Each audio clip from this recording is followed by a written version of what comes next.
My name is Laetitia Miéral, I'm a paper magician, and today I wanted to share with you a bonus I gave to my apprentice magician who enrolled in the Shoe House workshop. I gave them several bonuses, including this one, and I'm going to give you here a piece of it.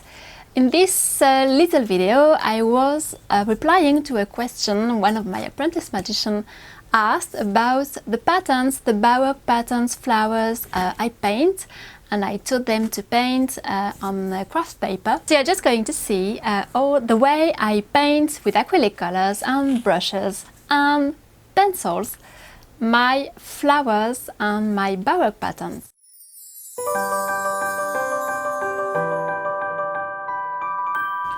So Sylvia just asked if I could come back a little on my baroque patterns on the craft paper. I tried to show you a few different ways to paint, but I'm going to come back a little more and to explain especially the sort of patterns I did for my March hair, for the costumes. And it's really a mix of flowers and of baroque things like that. So I'm going to try to show you that and try to explain it perhaps a little more. I also have this one here. It's really, I would say, the absolute key is you have to take your time. It takes a huge amount of time. This one are even quite simple for me. I like to sometimes do something even more sophisticated than that, but the ones that you see on my blog, on my characters, which are very sophisticated, they take, I would say, they take almost longer than to create the character itself. Honestly, that's what it takes. So it takes a really long time, and I like to do it. I know some people would say it's crazy to spend so long on just a piece of paper. You are first, absolutely, you need to have, if you want to do something sophisticated, you need a pencil. And I use a fat one, which is 4B. It goes very well on the paper. Here I won't use, in this case, I won't use a wet technique because I don't necessarily always use a wet technique. But really, all my very sophisticated patterns you see, I really spend a long time on them. So you can't really expect doing something very baroque.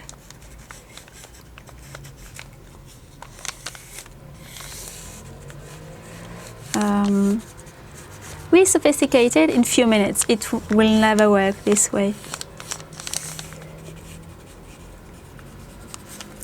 I will try to put this way so you can follow me.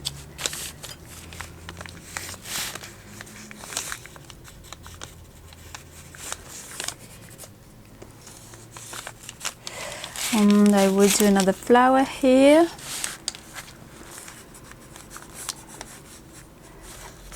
So really, I spend quite a long time just sketching first the pattern.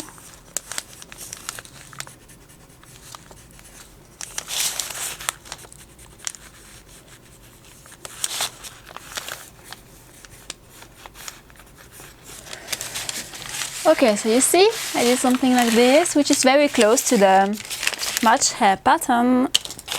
And now I'm going first, so I use my brush here. I have a thin one, I have some white. I'm not going to use a very wet technique here, it's going to be white. I'm going very quickly to mix a bit of yellow. I'm going to try to do the flower, so you can see. Put it out there.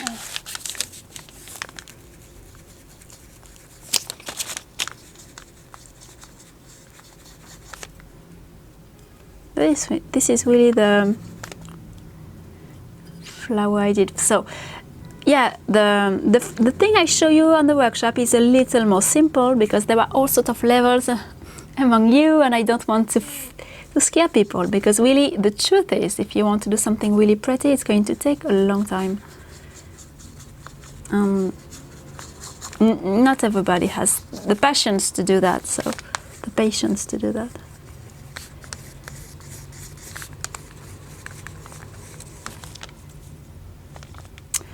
I'm going to add, because you really need, if you want to do some really beautiful flowers, you need to add a lot of colors. It's not only white.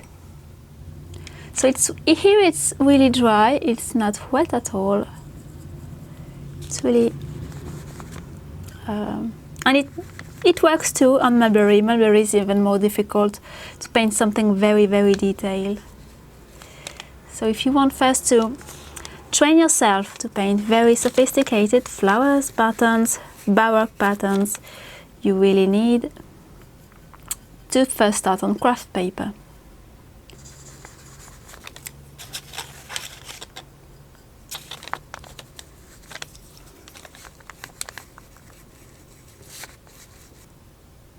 Going to add more colors to my flower here. So I will try also to come back a little to the wet technique. I'm not going to paint the entire paper. I'm just going to paint one flower. I add a bit of black, but it has to be very carefully made, otherwise it's not pretty. And I'm going to I think I'm going to do the leaves rather dark.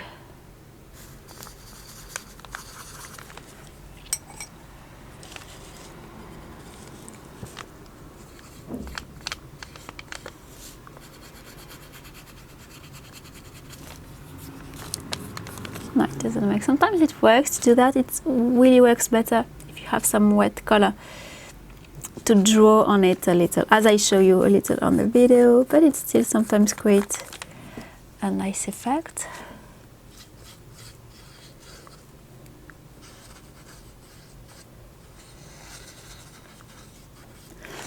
So really, I think the technique is very close to what I showed you on the video. It's not different. Perhaps I didn't explain it very well. I don't know. But it's only time, really. It's really follow. I think it's a good idea to draw before what you are doing, to be sure you are not making any mistake.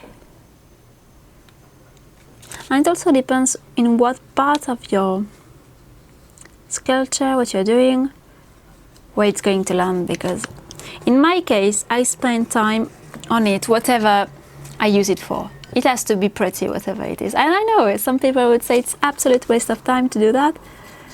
I don't think it is. I think it creates a beautiful difference, because some people will watch, for example, the piece. For example, I will talk about my work on every angle. I have a customer who has a lot of my art in her bedroom, and she likes to watch them when she's sleeping. And she told me that she always notices little details when she's sleeping, under the skirt, under the dress, that she didn't notice at the beginning. Little bows, little flowers, especially patterns. So you see, I use my brush like that, my pencil, to just create more definition to my leaves. So that's the reason I think it's important to play with it in a very clever way, even if you don't have time to do it on all your, I don't know, if you are doing character on every piece of paper, if you are using it for the boot, it's something you have to learn to do.